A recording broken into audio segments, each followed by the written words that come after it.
Þetta er síða 1 í verkefni 2 í Excel. Það raða í stafrófsröð, það raða eftir vörutegundum.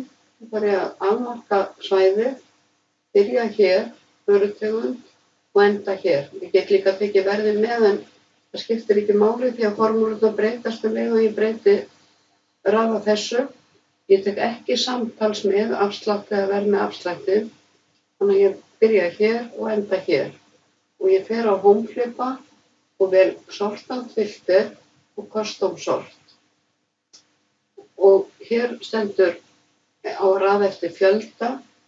Nei, ég ætla að raða eftir vörutegund.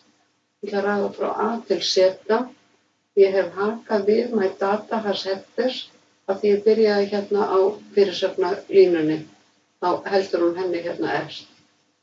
Og OK. Þú sjáum þið að þessar tölur hér breyttust eftir að ég raðaði og þetta er komið núna í rétta röð. Það setja líka hérna 1000 gjaldmiðilsútlit. Ég glemdi því áðan. Þannig að ég setja hérna currency. Þannig að þetta lítur svona út.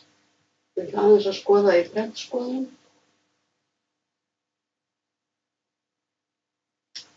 Þetta er síða 1. Miðju allar formúlur komnar upp og svo framvegis. Þannig að ég ætla að vista.